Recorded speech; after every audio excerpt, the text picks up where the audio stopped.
Story times. घड़ी वाला जंगल भविष्य की एक चमचमाती दुनिया थी, जहां इंसानों ने प्रकृति को भुला दिया था। अब पेड़ पौधे नहीं रहे थे, जानवर नहीं रहे थे, सिर्फ मशीनें थीं। रोबोट शेर, इलेक्ट्रॉनिक बंदर, उड़ते हुए हाईटेक तोते। बच्चे इन्हीं के साथ खेलते थे। चारों तरफ तकनीक थी, पर जीवन नहीं। शहर के एक कोने में रहता था एक छोटा लड़का, आरव।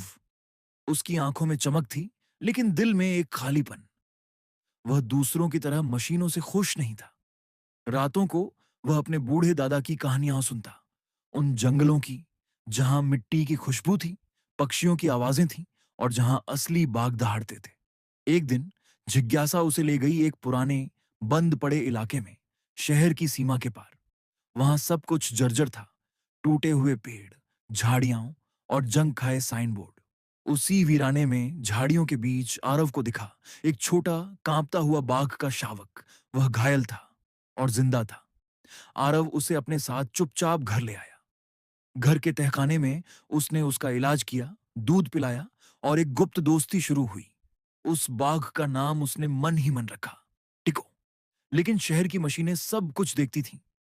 मैकानो कंपनी की प्रमुख डॉ झारा को टिको की मौजूदगी का पता चल गया। उनके लिए यह एक अवसर था। असली जानवर का डीएनए उन्हें भविष्य की नई मशीनें बनाने में मदद कर सकता था। अब आरव के पास दो ही रास्ते थे, या तो टिको को यहीं छोड़ दे या उसे उस जगह ले जाए जहां असली जंगल अब भी सांस लेते हों। दादा ने उसे एक पुराना नक्शा दिया और आरव निकल पड़ा टिको के साथ जंगल की खोज में। रास्ता आसान नहीं था। पुराने रास्ते, सुनसान सुरंगें, टूटे पुल और पीछा करते रोबोट शिकारी। लेकिन हर मुश्किल ने उन्हें और मजबूत किया।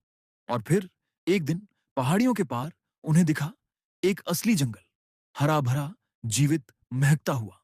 वहां वे मिले अन्य जीवों से, हिरण, पक्षी, हाथी और उन लोगों से जो जंगल को छुपाकर बचा रहे थे। टिको की आंखों में चमक लौट आई। पहली बार वह खुलकर दौड़ा, कूदा, खेला, पर शांति ज्यादा देर नहीं रही। डॉ झरा ने जंगल को खोज निकाला। मशीनें आक्रमण करने आईं।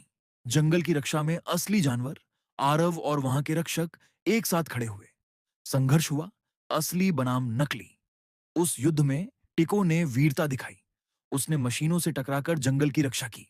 डॉ झारा ने उसकी आंखों में वो भावना देखी जो किसी मशीन में नहीं होती। डर, जज्बात, सच्चा जीवन। वो बदल गईं। युद्ध के बाद जंगल को मान्यता मिली।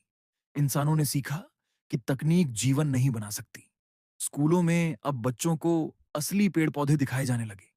आरव अब जंगल रक्षक बन चुका था, बच्चों को प्रकृति से जोड़ने वाला एक पुल। टिको अब खुली हवा में दौड़ता है और आरव जानता है घड़ी वाला जंगल अब सच में चलने लगा है। Please like, share, and subscribe.